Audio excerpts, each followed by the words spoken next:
Hello everyone, exam वारी में आप सभी का स्वागत है। दोस्तों, जैसे आप सभी को पता है कि हम लोग एनसीईआरटी सामान्य विज्ञान के प्रश्नों को चैप्टर वाइज और क्लास वाइज कवर कर रहे थे। इसके पहले के वीडियो में हमने क्लास 10th के 7 चैप्टर के प्रश्नों को किया था। अगर आपने वीडियो नहीं देखी है तो प्लीज चैनल पर जाके देख सकते हैं। तो आज की इस वीडियो में हम इसके आगे के चैप्टर के प्रश्नों को डिस्कस करेंगे। क्लास 10th में आपका 16 चैप्टर है, यानी आज के इस वीडियो में हम 8 से लेकर 16 के चैप्टर के प्रश्नों को देखेंगे। ठीक है दोस्तों, ये वीडियो सभी के लिए इंपॉर्टेंट है, तो आप लोग वीडियो को लास्ट तक ध्यान से जरूर देखिएगा। चलिए शुरू करते हैं। चैप्टर 8 जिसका नाम है जीव जनन कैसे करते हैं, तो इससे प्रश्न देखते हैं। आज का हमारा पहला प्रश्न है, जनन के संदर्भ में निम्नलिखित कथनों पर विचार कीजिए। जनन के बारे में यहाँ पे दिया है। पहला है, जनन की मूल घटना डीएनए की प्रतिकृति यानी कॉपी बनाना है। बिल्कुल क्या है, सही है। दूसरा, जनन कोशिका में डीएनए की 2 प्रतिकृतियां बनती हैं जो कि एक दूसरे के पूर्णतः समरूप होती हैं। ये आपका गलत है। जनन कोशिका में डीएनए की 2 प्रतिकृतियां बनती है, यहां तक आपका सही है, लेकिन एक दूसरे से भिन्न होती हैं। ये आपका इसलिए गलत हो जाएगा।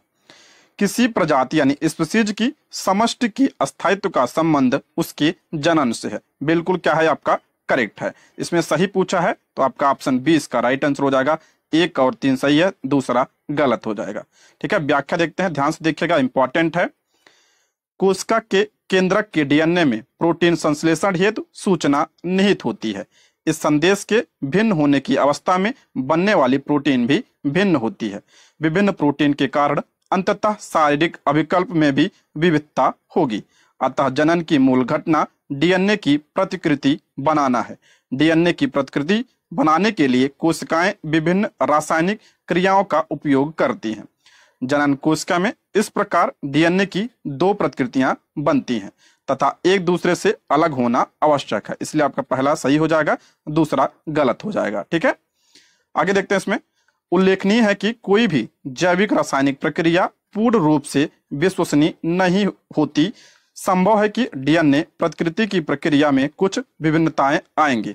परिणाम स्वरूप बनने वाली प्रतिकृतियां एक समान तो होंगी, परंतु मौलिक डीएनए का समरूप नहीं होगी। ठीक है, आगे देखते हैं। इसमें अपनी जनन क्षमता का उपयोग कर जीवों की समष्टि पारितंत्र में स्थान अथवा निकेत ग्रहण कर सकती हैं। अपनी जनन क्षमता का उपयोग कर जीवों की समष्टि पारितंत्र में स्थान अथवा निकेत ग्रहण कर सकती हैं। जनन के दौरान डीएनए प्रतिकृति की स्थिरता जीव की शारीरिक संरचना एवं डिजाइन के लिए अत्यंत महत्वपूर्ण है, जो कि इसे विशिष्ट निकेत के योग्य बनाती है। अतः किसी प्रजाति यानी स्पीशीज की समष्टि के अस्थायित्व का संबंध उसके जनन से है। इसलिए आपका तीसरा क्या हो जाएगा, सही हो जाएगा। उल्लेखनीय है कि प्रजाति में विभिन्नताएं उसकी उत्तरजीविता बनाए रखने में उपयोगी होती हैं। अगला प्रश्न है, निम्नलिखित कथनों पर विचार कीजिए।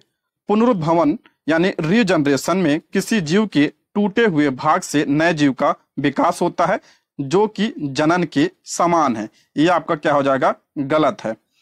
दूसरा, हाइड्रा में जनन मुकुलन के माध्यम से होता है। बिल्कुल सही है, ये पूछा गया प्रश्न है। हाइड्रा में जनन किसके द्वारा होता है, तो मुकुलन के द्वारा होता है। इसमें सही पूछा है तो ऑप्शन बी, केवल आपका दूसरा सही है, पहला गलत हो जाएगा। व्याख्या देखते हैं। पुनरुद्भवन यानी रीजनरेशन में किसी जीव के टूटे हुए भाग से नए जीव का विकास होता है। पुनरुद्भवन जनन के समान नहीं होता है, क्योंकि प्रत्येक जीव के किसी भी भाग को काटकर समानता नया जीव नहीं उत्पन्न होता है। इसलिए आपका पहला क्या हो जाएगा, गलत हो जाएगा। हाइड्रा में जनन मुकुलन के माध्यम से होता है। इसमें कोशिकाओं के नियमित विभाजन के कारण एक स्थान पर उभार विकसित हो जाता है। यही उभार, जो कि मुकुल कहलाता है, वृद्धि करता हुआ नन्हे जीव में बदल जाता है। इसलिए आपका दूसरा कथन सही हो जाएगा। ध्यान रखिएगा, हाइड्रा का जो होता है जनन कैसे होता है, मुकुलन के माध्यम से होता है। पूछा गया प्रश्न है तो उसको ध्यान रखिएगा। नेक्स्ट मोस्ट इंपॉर्टेंट प्रश्न, कायिक प्रवर्धन के संदर्भ में निम्नलिखित कथनों पर विचार कीजिए। कायिक प्रवर्धन के बारे में यहाँ पे दिया है। इसमें पहला है, इसके अंतर्गत कुछ भागों जैसे जड़, तना और पत्तियां उपयुक्त परिस्थितियों में विकसित होकर नया पौधा उत्पन्न करती हैं। बिल्कुल क्या है, करेक्ट है।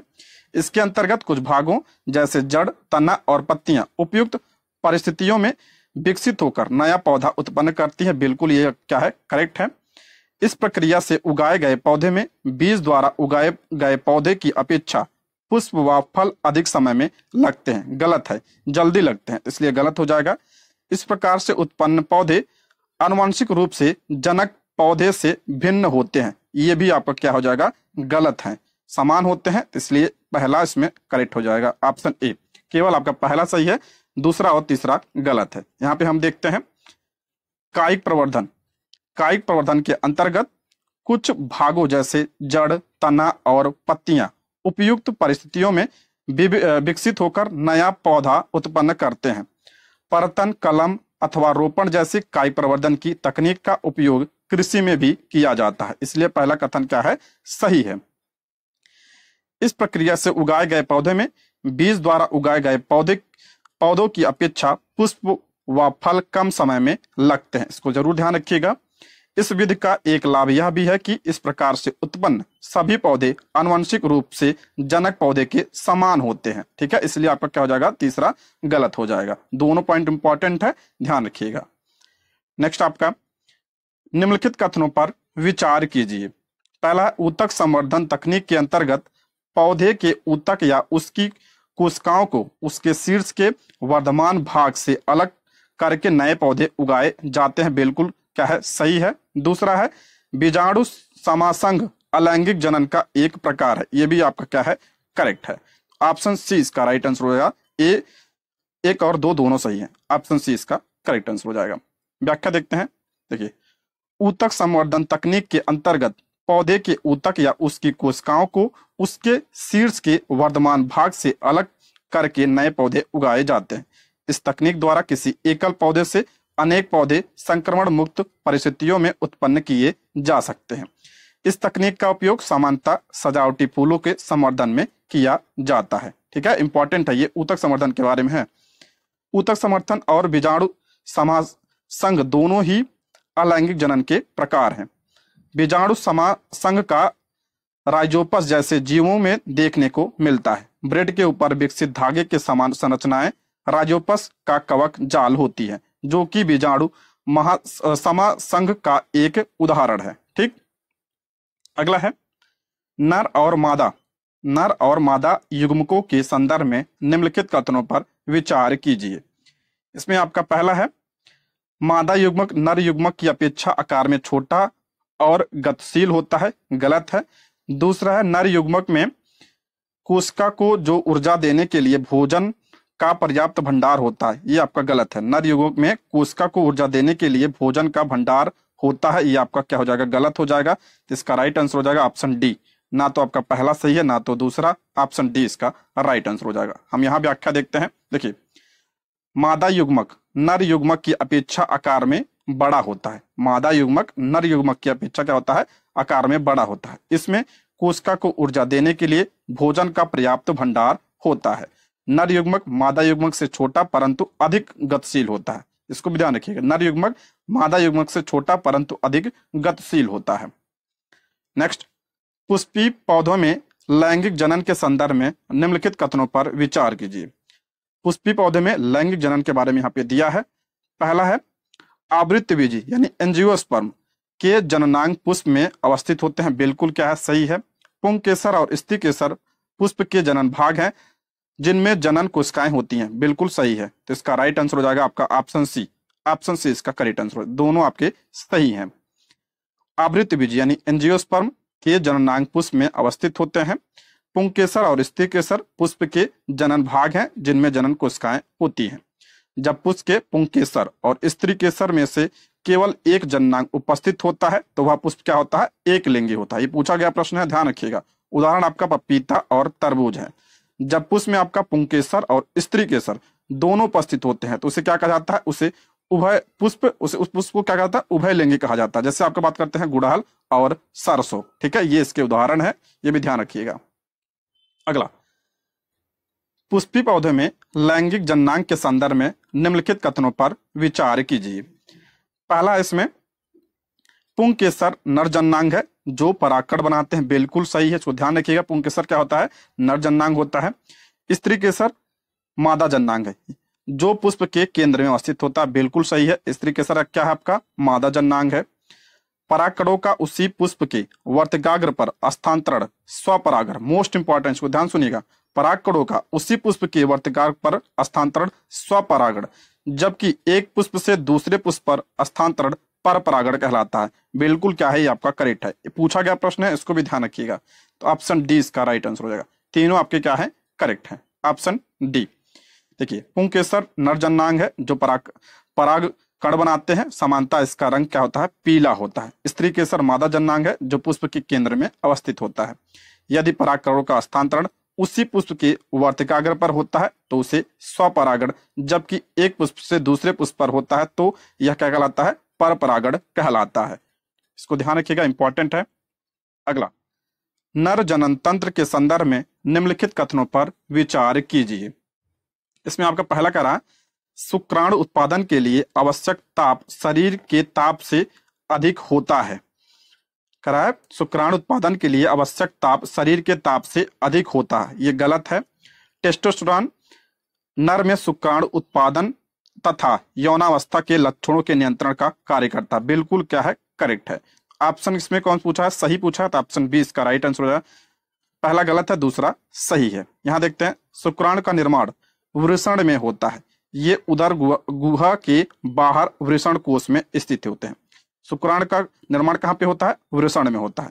ये उदर गुहा के बाहर वृषण कोश में स्थित होते हैं, क्योंकि शुक्राणु उत्पादन के लिए आवश्यक ताप शरीर के ताप से क्या होता है? कम होता है। अतः इसलिए क्या हो जाएगा? पहला कथन गलत हो जाएगा।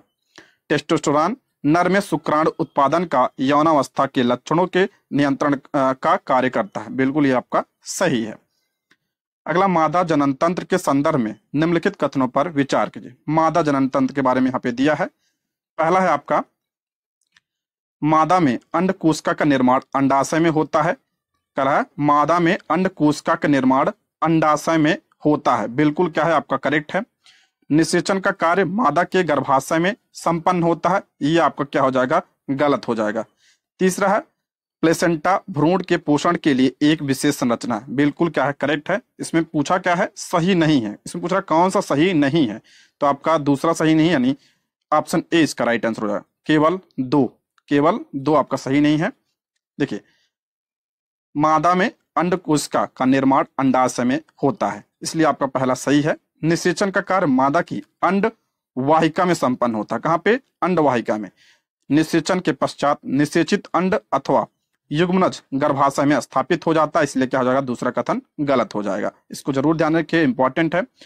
भ्रूण को मां के रुधिर से ही पोषण मिलता है, जिसके लिए प्लेसेंटा नामक एक विशेष संरचना होती है। मोस्ट इंपॉर्टेंट है। अगला प्रश्न है, निम्नलिखित पर विचार कीजिए। गोनेरिया दिया है, सिफिलिस, मस्सा, एचआईवी। इसमें पूछ क्या रहा है कि उपयुक्त में से कौन से कथन वायरस जनित है? वायरस से कौन से रोग होता है? तो आपका मस्सा होता है और एचआईवी होता है। तो ऑप्शन सी इसका राइट आंसर हो जाएगा। तीसरा और चौथा, गोनेरिया और सिफिलिस से किससे होते हैं? तो आपका ये बैक्टीरिया से होते हैं, ठीक है, यानी जीवाणु से होते हैं। और ये दोनों किससे होते हैं? विषाणु यानी वायरस से होते हैं। इसको ध्यान रखिएगा, इंपॉर्टेंट है। गोनेरिया तथा सिफिलिस जीवाणु जनित, जबकि मस्सा तथा एचआईवी विषाणु जनित रोग है। उल्लेखनीय है कि उपयुक्त सभी रोग लैंगिक संचरण से भी हो सकते हैं, ठीक है। नेक्स्ट बढ़ते हैं हम। अगला चैप्टर है चैप्टर 9, आनुवंशिकता एवं जैव विकास। देखते हैं, निम्नलिखित कथनों पर विचार कीजिए। दूसरी पीढ़ी में पहली पीढ़ी से विविधता अलैंगिक जनन की अपेक्षा लैंगिक जनन से अधिक होती है। ये क्या है? बिल्कुल सही है। दूसरी पीढ़ी में पहली पीढ़ी से विविधता अलैंगिक जनन की अपेक्षा लैंगिक जनन में अधिक होती है। ये आपका सही है। लैंगिक जनन वाले जीवों में एक अभिलक्षण के जीन के दो प्रतिरूप होते हैं, जिनके एक समान न होने की स्थिति में जो अभिलक्षण व्यक्त होता है उससे प्रभावी और दूसरे को अप्रभावी लक्षण कहते हैं। बिल्कुल क्या है? ये करेक्ट है। इसमें कौन सा पूछ रहा? सत्य। तो ऑप्शन सी इसका राइट आंसर हो जाएगा। 1 और 2, ऑप्शन सी इसका करेक्ट आंसर हो जाएगा। दूसरी पीढ़ी में पहली पीढ़ी से विविधता लैंगिक जनन की अपेक्षा और अलैंगिक जनन की अपेक्षा लैंगिक जनन में अधिक होती है, ठीक है। जनन के समय उत्पन्न विभिन्नताएं वंशानुगत हो सकती हैं। इन विभिन्नताओं के कारण जीव की उत्तरजीविता में वृद्धि हो सकती है। लैंगिक जनन वाले जीवों में एक अभिलक्षण के जीन के दो प्रतिरूप होते हैं। इन प्रतिरूपों के एक समान न होने की स्थिति में जो अभिलक्षण व्यक्त होते हैं उसे प्रभावी लक्षण और दूसरे को क्या कहते हैं, अप्रभावी लक्षण कहते हैं। नेक्स्ट आपका लिंग निर्धारण के संदर्भ में निम्नलिखित कथनों पर विचार कीजिए।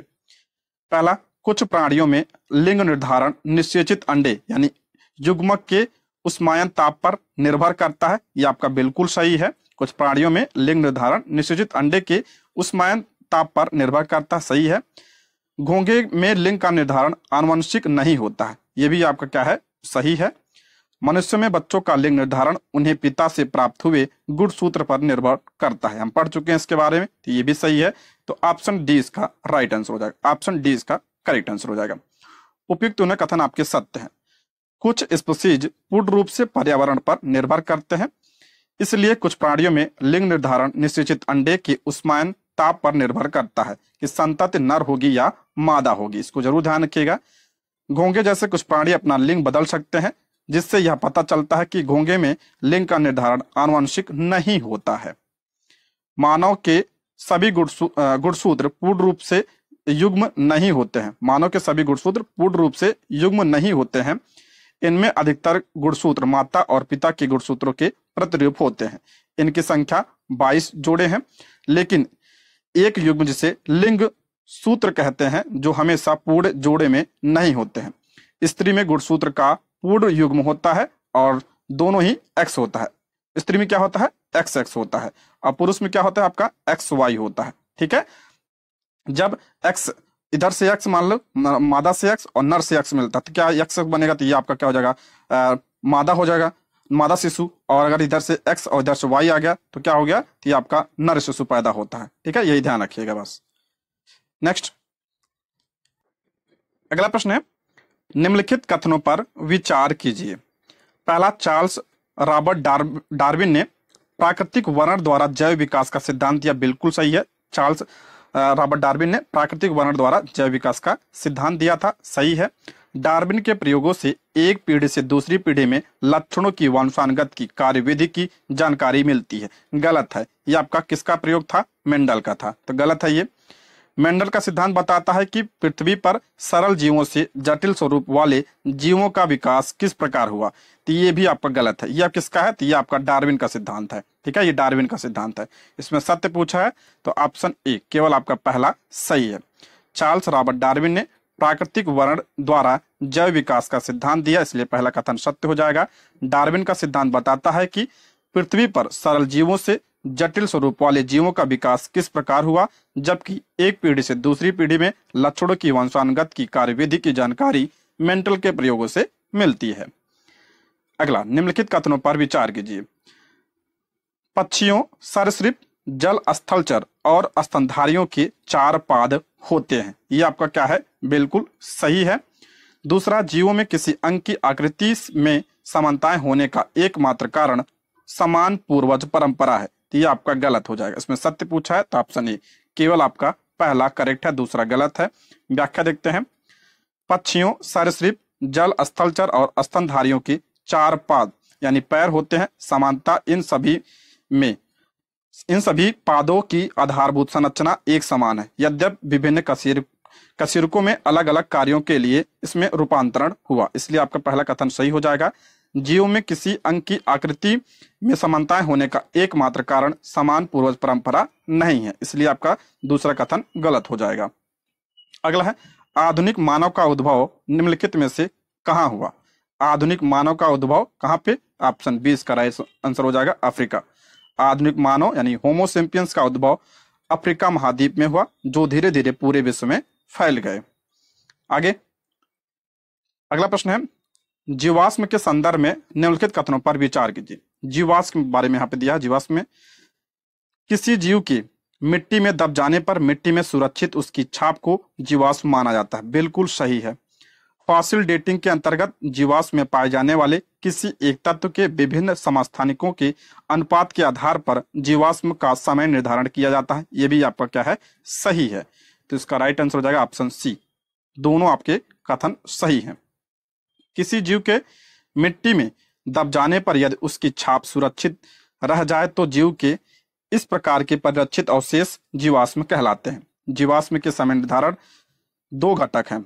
जीवाश्म के समय निर्धारण का आपका दो घटक है। पहला, किसी स्थान की खुदाई करने पर वहां प्राप्त होने वाले जीवाश्म से अलग अलग स्तरों के आधार पर, तथा दूसरा फॉसिल डेटिंग के आधार पर।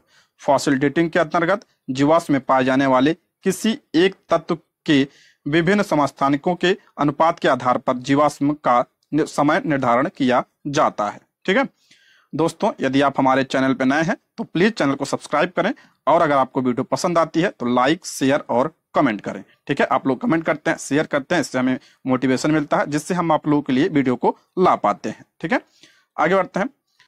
अगला प्रश्न है, निम्नलिखित कथनों पर विचार कीजिए। पहला है, जीवों में पंख और आंख दोनों ही एक व्यापक अनुकूलन का परिणाम है। बिल्कुल सही है। दूसरा है, आणविक जातिवृत्ति जीवों में विकासी संबंधों को खोजने का एक अध्ययन। ये भी आपका क्या है, करेक्ट है। इसमें सत्य पूछा तो ऑप्शन सी इसका राइट आंसर हो जाएगा। व्याख्या देखते हैं। जीवों में पंख जो सामान्यतः ठंडे मौसम में उष्मारोधन के लिए विकसित हुए थे, धीरे धीरे उड़ने के लिए भी उपयोगी हो गए, जो कि एक व्यापक अनुकूलन का उदाहरण है। पंख के समान ही आंख भी जीवों में एक व्यापक अनुकूलन का परिणाम है। अलग अलग जीवों जैसे आपका कीट, ऑक्टोपस व कशेरुकी जीव में आंखों की संरचना भी अलग अलग होती है, जिसका मुख्य कारण उनकी अलग अलग विकासी उत्पत्ति है। कोशिका विभाजन के समय डीएनए में परिवर्तन से प्रोटीन में भी परिवर्तन आता है, जो कि उत्तरोत्तर पीढ़ियों में संचित होता जाता है। यह परिवर्तन किस समय हुआ, आणविक जातिवृत्ति यही बताता है। आणविक जातिवृत्ति जीवों में विकासी संबंधों को खोजने का एक अध्ययन है। अगला प्रश्न है आपका, निम्नलिखित कथनों पर विचार कीजिए। मानव जैव विकास के शिखर पर है। मानव जैव विकास के शिखर पर है। दूसरा आपका, जीव के निम्न अभिरूप से उच्चतर अभिरूप की प्रगति को विकास कहा जाता है। दोनों कथन आपके गलत हैं। ऑप्शन डी इसका राइट आंसर हो जाएगा। ऑप्शन डी इसका करेक्ट आंसर हो जाएगा। देखिए, मानव जैव विकास के शिखर पर नहीं, वरन जैव विकास श्रृंखला में उत्पन्न एक और स्पीशीज है। जीव के निम्न अभिरूप से उच्चतर अभिरूप की प्रगति को विकास नहीं कहा जा सकता, वरन विकास ने अधिक जटिल शारीरिक अभिकल्प उत्पन्न किए हैं, जबकि सरलतम शारीरिक अभिकल्प भली भांत अपना अस्तित्व बनाए हुए हैं। अगला चैप्टर है चैप्टर 10, प्रकाश, परावर्तन तथा अपवर्तन। इंपॉर्टेंट चैप्टर है, इससे प्रश्न बनता है। पहला देखते हैं, यदि प्रकाश के पथ पर अपारदर्शी अत्यंत छोटी वस्तु को रख दिया जाए तो प्रकाश सरल रेखा में चलने की बजाय इसके किनारों पर मुड़ जाता है। प्रकाश के इस प्रभाव को कहते हैं, इसे प्रकाश का विवर्तन कहा जाता है। ऑप्शन 1 इसका करेक्ट आंसर है। ऑप्शन ए इसका राइट आंसर हो जाएगा। देखिए, यदि प्रकाश के पथ में रखी अपारदर्शी वस्तु अत्यंत छोटी हो तो प्रकाश सरल रेखा में चलने के बजाय उसके किनारों पर मुड़ने की प्रवृत्ति दर्शाता है। इस प्रभाव को क्या कहते हैं, प्रकाश का विवर्तन कहा जाता है। मोस्ट इंपॉर्टेंट है, इसको ध्यान रखिएगा।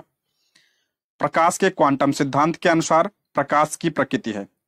प्रकाश के क्वांटम सिद्धांत के अनुसार प्रकाश की प्रकृति क्या है, तो ऑप्शन सी इसका राइट आंसर हो जाए। ना तो कण के समान और ना ही तरंग के समान। ये पूछा गया प्रश्न है बीपीएससी के द्वारा, इंपॉर्टेंट है, इसलिए ऑप्शन सी इसका राइट आंसर हो जाएगा। विवर्तन जैसी परिघटनाओं की व्याख्या करने के लिए प्रकाश को तरंग के रूप में भी माना जाता है।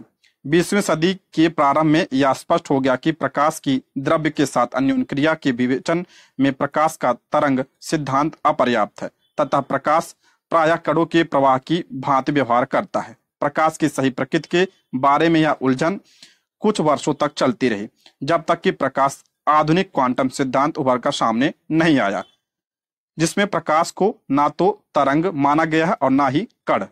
इस नए सिद्धांत ने प्रकाश के कण संबंधी गुणों तथा तरंग की प्रकृति के बीच सामंजस्य स्थापित किया। इसको ध्यान रखिएगा, पूछा गया है, इसलिए इंपॉर्टेंट है ये। नेक्स्ट बढ़ते हैं। अगला प्रश्न है, आपतन कोण परावर्तन कोण के बराबर होता है एवं आपतित किरण दर्पण के आपतन बिंदु पर अभिलंब तथा परावर्तित किरण सभी एक ही तल में होते हैं। करा उपरोक्त विवरण प्रकाश के किस नियम या घटना से संबंधित है? ये आपका क्या है, प्रकाश के परावर्तन से संबंधित है। ऑप्शन बी इसका राइट आंसर हो जाएगा। ऑप्शन बी इसका करेक्ट आंसर हो जाएगा। प्रकाश के परावर्तन के अनुसार आपतन कोण परावर्तन के कोण के बराबर होता है और आपतित किरण दर्पण के आपतन बिंदु पर अभिलंब तथा परावर्तित किरण सभी एक ही तल में होते हैं। ये आपका परावर्तन के दोनों नियम है, इसको ध्यान रखिएगा। ठीक है, ये आपका क्या है, तीनों एक ही तल में है और आपतन कोण बराबर क्या हो गया, आपका परावर्तन कोण हो गया। नेक्स्ट आपका समतल दर्पण पर बनने वाले प्रतिबिंब की विशेषताओं के संबंध में नीचे दिए गए कथनों पर विचार कीजिए। समतल दर्पण पर बनने वाले प्रतिबिंब के बारे में यहाँ पे दिया है, उसकी विशेषता के बारे में। पहला इसमें समतल दर्पण द्वारा बना प्रतिबिंब सदैव आभासी तथा सीधा होता है। ये आपका क्या है, बिल्कुल सही है। प्रतिबिंब का आकार वस्तु के आकार से छोटा होता है, तो ये आपका क्या हो जाएगा, गलत है। प्रतिबिंब का आकार वस्तु के साइज का होता नहीं, उसकी का बराबर होता है, तो ये आपका क्या हो जाएगा, गलत हो जाएगा। इसमें पूछा क्या है, सत्य, तो ऑप्शन ए इसका राइट आंसर हो जाएगा। केवल आपका पहला सही है। देखिए, पहला कथन सत्य है तथा दूसरा गलत है। समतल दर्पण द्वारा बना प्रतिबिंब सदैव आभासी तथा सीधा होता है। प्रतिबिंब का साइज वस्तु के साइज के बराबर होता है।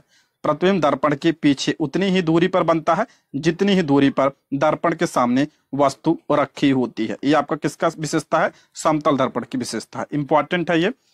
अगला, गोली दर्पण के संबंध में कौन सा कथन असत्य है। असत्य यानी गलत कथन पूछा यहाँ पे।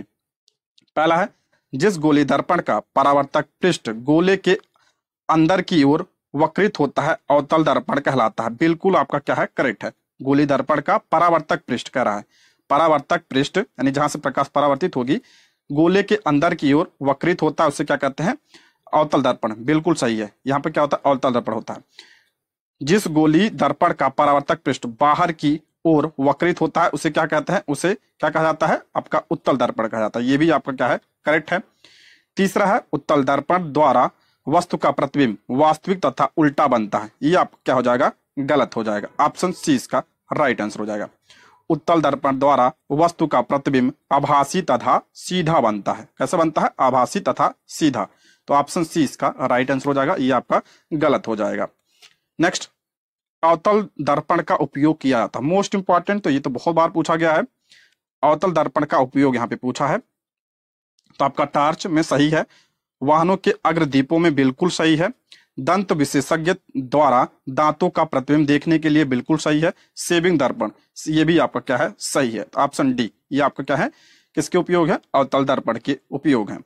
अवतल दर्पण का उपयोग समानता, टार्च, सर्च लाइट तथा वाहनों के अग्रदीपों यानी हेडलाइट में इसका प्रयोग किया जाता है। ठीक है, में प्रकाश का शक्तिशाली समानांतर किरण पुंज प्राप्त करने के लिए इसका उपयोग किया जाता है। इन्हें प्रायः चेहरे का बड़ा प्रतिबिंब देखने के लिए सेविंग दर्पण के रूप में उपयोग करते हैं।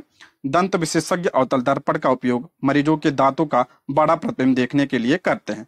सौर भट्टियों में सूर्य के प्रकाश को केंद्रित करने के लिए बड़े अवतल दर्पण का भी प्रयोग किया जाता है। ये आपका क्या है, अवतल दर्पण के प्रयोग है, ध्यान रखिएगा। किस छोटे दर्पण की सहायता से ऊंचे भवन या पेड़ की पूर्णता लंबाई का प्रतिबिंब देखा जा सकता है। मोस्ट इंपॉर्टेंट है, तो इसका राइट आंसर हो जाएगा ऑप्शन बी, उत्तल दर्पण से। ऑप्शन बी इसका राइट आंसर हो जाएगा। छोटे उत्तल दर्पण में किसी ऊंचे भवन या पेड़ की पूर्ण लंबाई का प्रतिबिंब देख सकते हैं। ठीक है, ऑप्शन बी इसका राइट आंसर हो जाएगा। निम्नलिखित में से कौन सा दर्पण वाहनों में पश्च दृश्य देखने के लिए वाहनों के पास यानी साइड में लगा होता है। ये इंपॉर्टेंट है, वाहनों के साइड यानी साइड मिरर की बात हो रही है। कौन सा दर्पण होता है, तो आपका ऑप्शन ए उत्तल दर्पण होता है। ऑप्शन ए इसका राइट आंसर हो जाएगा। उत्तल दर्पण का उपयोग सामान्यतः वाहनों के पश्च दृश्य दर्पणों के रूप में किया जाता है। ये दर्पण वाहन के यानी साइड में लगे होते हैं तथा इनमें ड्राइवर अपने पीछे के वाहनों को देख सकते हैं, क्योंकि इन दर्पणों का दृश्य क्षेत्र क्या होता है, अधिक होता है तथा प्रतिबिंब सदैव सीधा बनता है। हम पीछे पढ़ चुके हैं इसके बारे में, इंपॉर्टेंट है ये, ध्यान रखिएगा। नेक्स्ट, निम्नलिखित कथनों पर विचार कीजिए। प्रकाश का अपवर्तन प्रकाश के एक पारदर्शी माध्यम से दूसरे में प्रवेश करने पर प्रकाश की चाल में परिवर्तन के कारण होता है। ये आपका क्या है, बिल्कुल सही है। प्रकाश के अपवर्तन के कारण पानी से भरी हुई टंकी की तली ऊपर उठी हुई प्रतीत होती है। ये भी आपका क्या है, बिल्कुल सही है। ये आपका क्या है, अपवर्तन के बारे में दिया, दोनों आपके क्या है, करेक्ट हैं। तो इसमें ऑप्शन सी इसका राइट आंसर हो जाएगा, दोनों सही है, ऑप्शन सी। आगे, उपरोक्त दोनों कथन सत्य है। प्रकाश का अपवर्तन प्रकाश के एक पारदर्शी माध्यम से दूसरे में प्रवेश करने पर प्रकाश की चाल में परिवर्तन के कारण होता है। प्रकाश के अपवर्तन के कारण पानी से भरी हुई टंकी की तली ऊपर उठी हुई प्रतीत होती है। कई बार प्रश्न बना है, ध्यान रखिएगा। इसी प्रकार जब कोई मोटा कांच का स्लैब किसी मुद्रित सामग्री पर रखा जाता है तो कांच के स्लैब के ऊपर से देखने पर अक्षर क्या होते हैं, उठे हुए प्रतीत होते हैं। नेक्स्ट, किस माध्यम में प्रकाश की चाल सर्वाधिक होती है? मोस्ट इंपॉर्टेंट है, किस माध्यम में प्रकाश की चाल जो है सर्वाधिक होती है? तो आपका निर्वात में। ऑप्शन बी इसका राइट आंसर है। निर्वात में क्या होता है, सर्वाधिक होती है। पूछा जाए किसमें सबसे कम होती है, तो आपका ठोस में सबसे कम होती है प्रकाश की चाल। यहीं अगर ध्वनि की बात कर लेते हैं, ध्वनि का जस्ट उल्टा होता है दोनों। ध्वनि की बात करते हैं तो ठोस में ध्वनि जो है की चाल सर्वाधिक होती है और सबसे कम कहाँ पे होती है, निर्वात में होती है। और प्रकाश का क्या होता है, निर्वात में सबसे ज्यादा और ठोस में क्या होता है, सबसे कम होता है। तो ऑप्शन बी इसका राइट आंसर हो जाएगा। प्रकाश की सर्वाधिक चाल निर्वात में होती है। प्रकाश की चाल निर्वात में, इसको जरूर ध्यान रखिएगा, 3 × 10⁸ मीटर पर सेकंड होता है, जो कि प्रकाश की किसी भी माध्यम से हो सकने वाली अधिकतम चाल है। नेक्स्ट, लेंस के संदर्भ में दिए गए कथनों पर विचार कीजिए। यह चैप्टर आपके लिए बहुत इंपॉर्टेंट है, ठीक है। 2 पृष्ठों से घिरा कोई पारदर्शी माध्यम जिसके एक या दोनों और पृष्ठ गोली होते हैं, लेंस कहलाते हैं। बिल्कुल सही है, करा 2 पृष्ठों से घिरा कोई पारदर्शी माध्यम, ऐसा होता है ना कुछ, तो ये आपका क्या होता है, करा 2 पृष्ठ होते हैं। बिल्कुल सही है, गोली दोनों पृष्ठ गोली होते हैं, लेंस कहलाते हैं। बिल्कुल सही है ये। उत्तल लेंस और अवतल लेंस में 2 गोली पृष्ठ होते हैं, करा है। उत्तल लेंस और अवतल लेंस में 2 गोली पृष्ठ होते हैं, ये भी आपका क्या है, बिल्कुल सही है। तो ऑप्शन सी इसका राइट आंसर। दोनों कथन आपके सत्य हैं। 2 पृष्ठों से घिरा हुआ कोई पारदर्शी माध्यम जिसके एक या दोनों पृष्ठ गोली होते हैं, लेंस कहलाता है। लेंस का कम से कम एक पृष्ठ गोली होता है। उत्तल लेंस और अवतल लेंस में 2 गोली पृष्ठ होते हैं। ऐसे लेंस जिनमें बाहर की ओर उभरे हुए 2 गोली पृष्ठ हो सकते हैं उन्हें द्वि उत्तल लेंस या उत्तल लेंस कहते हैं, या किनारों की अपेक्षा बीच में मोटा होता है। ऐसे जो होता है आपका क्या होता है, ये आपका उत्तल लेंस होता है, और ऐसे जो होता है आपका क्या होता है, ये अवतल लेंस होता है, ठीक है। इसी प्रकार अंदर की ओर वक्रित 2 गोली पृष्ठों से घिरे लेंस को अवतल लेंस कहते हैं। अवतल लेंस बीच की अपेक्षा किनारों पर मोटा होता है। ये आपका क्या होता है, किनारों पर मोटा होता है, और ये क्या होता है, ये आपका किनारों पर पतला होता है। ध्यान रखिएगा। अगला, किस दर्पण से आप चाहे कितनी ही दूरी पर खड़े हो आपका प्रतिबिंब सदैव सीधा प्रतीत होता है? अभी हमने पीछे पढ़ा था, तो आपका समतल तथा उत्तल दोनों। ऑप्शन डी इसका राइट आंसर हो जाएगा। समतल अथवा उत्तल दर्पण में वस्तु का प्रतिबिंब हमेशा सीधा प्रतीत होता है, लेकिन समतल दर्पण की तुलना में उत्तल दर्पण अपने पीछे के बहुत बड़े क्षेत्र को देखने में समर्थ बनाता है। ऑप्शन डी इसका राइट आंसर हो जाएगा। लेंस की क्षमता मापी जाती है, मोस्ट इंपॉर्टेंट है। लेंस की क्षमता किसमें नापी जाती है, तो आपका डायोप्टर में नापी जाती है। ऑप्शन ए इसका करेक्ट आंसर हो जाएगा। कई बार बता चुका हूं इसके बारे में। लेंस की क्षमता का असाई मात्रक डायोप्टर है, इसे डी अक्षर द्वारा सूचित किया जाता है। उत्तल लेंस की क्षमता क्या होती है, धनात्मक, मोस्ट इंपॉर्टेंट है। उत्तल लेंस की क्षमता जो होती है आपका ये पॉजिटिव होती है, और अवतल लेंस की क्या होती है क्षमता, आपका माइनस यानी नेगेटिव होती है। ये पॉइंट जरूर ध्यान रखिएगा। एक डायोप्टर उस लेंस की क्षमता है जिसकी फोकस दूरी 1 मीटर है। किसी लेंस की क्षमता उसकी फोकस दूरी का व्युत्क्रम होती है। यानी बात करें लेंस की क्षमता बराबर क्या होता है, तो आपका 1/f होता है। ये पॉइंट भी आप ध्यान रखिएगा। नेक्स्ट, मानव नेत्र तथा रंग बिरंगा संसार, इंपॉर्टेंट चैप्टर। मानव नेत्र किस भाग में किसी वस्तु का प्रतिबिंब बनता है? आज ही मैंने जो प्रैक्टिस सेट करवाया है, कल शाम को जो करवाया था, उसमें यह प्रश्न जो है बना था। ऑप्शन बी इसका राइट आंसर है। रेटिना यानी दृष्टि पटल पर, ऑप्शन बी इसका राइट आंसर हो जाएगा। किरण पब्लिकेशन का जो प्रैक्टिस सेट 5 था, उसमें यह प्रश्न था। ऑप्शन बी इसका करेक्ट आंसर हो जाएगा। मानव नेत्र एक कैमरे की भांति व्यवहार करता है। किसी वस्तु का प्रतिबिंब आंख की रेटिना या दृष्टि पटल पर बनता है। नेक्स्ट, मानव नेत्र के संबंध में नीचे दिए कथनों पर विचार कीजिए। इसमें आपका पहला है, मानव नेत्र में प्रकाश कॉर्निया से होकर प्रवेश करता, बिल्कुल सही है। सारे पॉइंट ध्यान रखिएगा। ये सारे जितने कथन दिए हैं सब प्रश्न है अलग से। पुतली नेत्र में प्रवेश करने वाले प्रकाश की मात्रा को नियंत्रित करती है, बिल्कुल सही है। रेटिना पर किसी वस्तु का प्रतिबिंब उल्टा तथा वास्तविक बनता है, ये भी आपका क्या है, बिल्कुल सही है। ठीक है, तीनों जो है अलग से प्रश्न है, ये भी ध्यान रखिएगा। तो ऑप्शन डी इसका राइट आंसर हो जाएगा। 1, 2, 3, ऑप्शन डी इसका करेक्ट आंसर हो जाएगा। उपयोग सभी कथन सत्य हैं। प्रकाश मानव नेत्र में एक पतली झिल्ली से होकर प्रवेश करता है। इस झिल्ली को कॉर्निया या स्वच्छ मंडल कहते हैं। कॉर्निया के पीछे एक संरचना होती है जिसे परितारिका कहते हैं। परितारिका यानी आइरिस जिसे कहा जाता है, एक गहरी पेशी डायफ्राम होती है जो पुतली के साइज को नियंत्रित करती है। पुतली नेत्र में प्रवेश करने वाला प्रकाश की मात्रा को नियंत्रित करती है।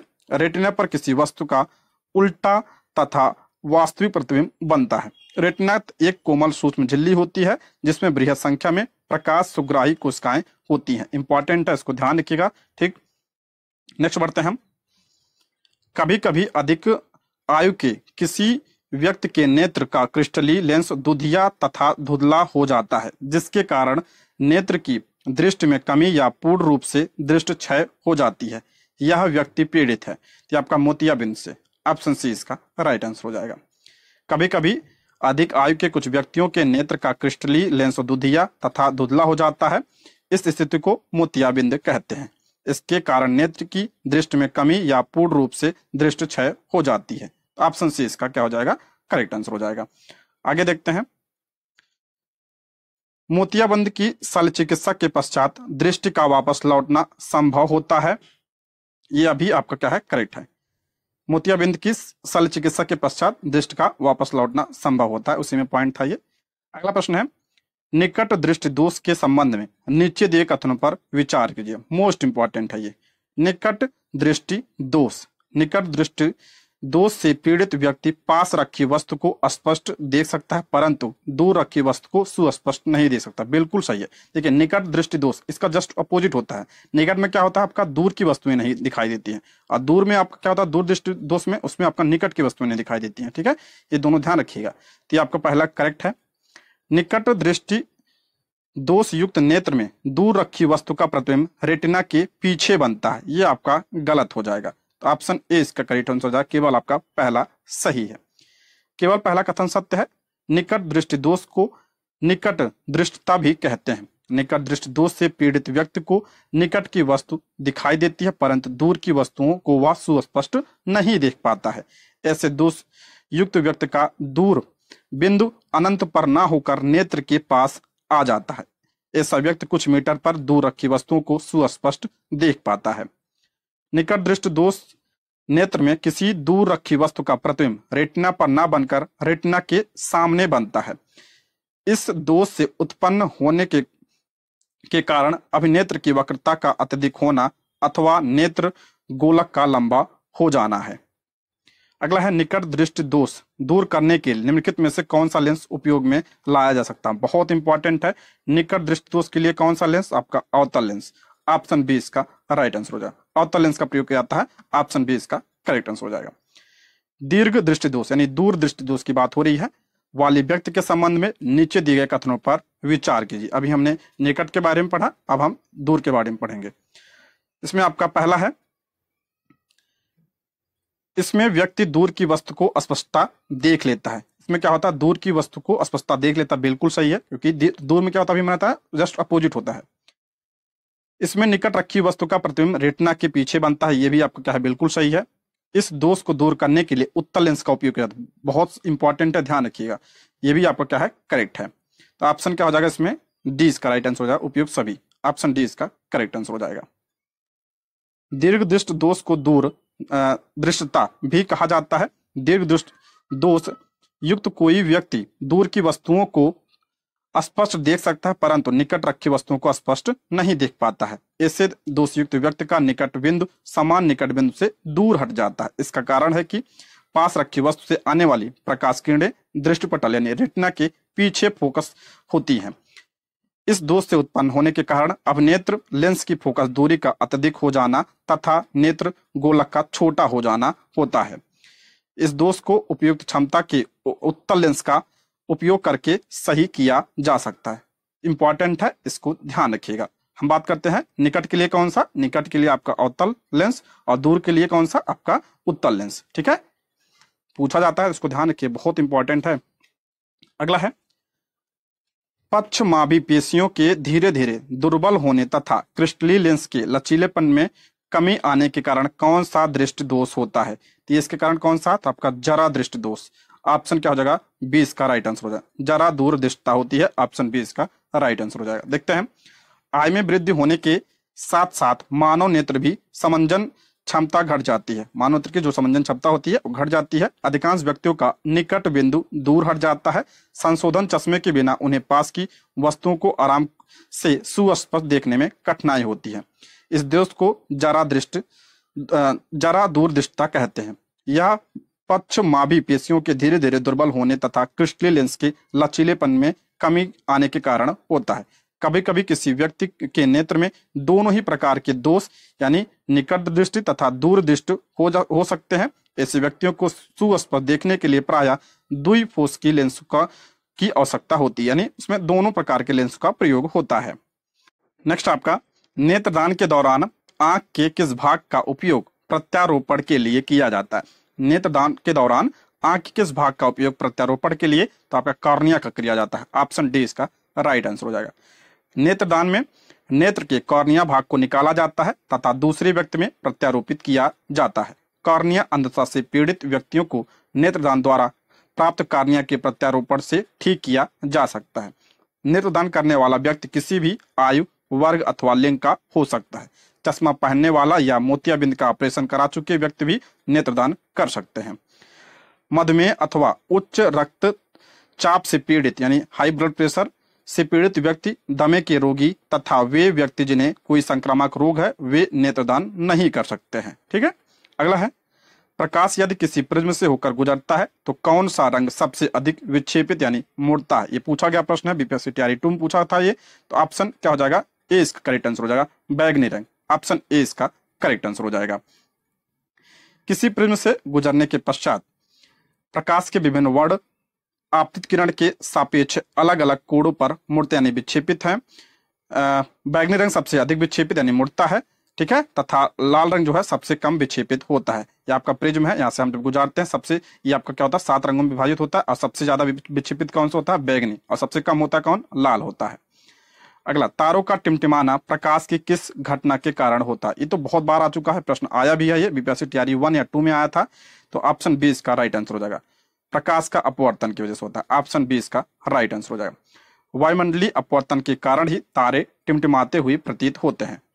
पृथ्वी के वायुमंडल में प्रवेश करने के पश्चात पृथ्वी के पृष्ठ पर पहुंचने तक तारों का प्रकाश निरंतर अपरिवर्तित हो जाता है।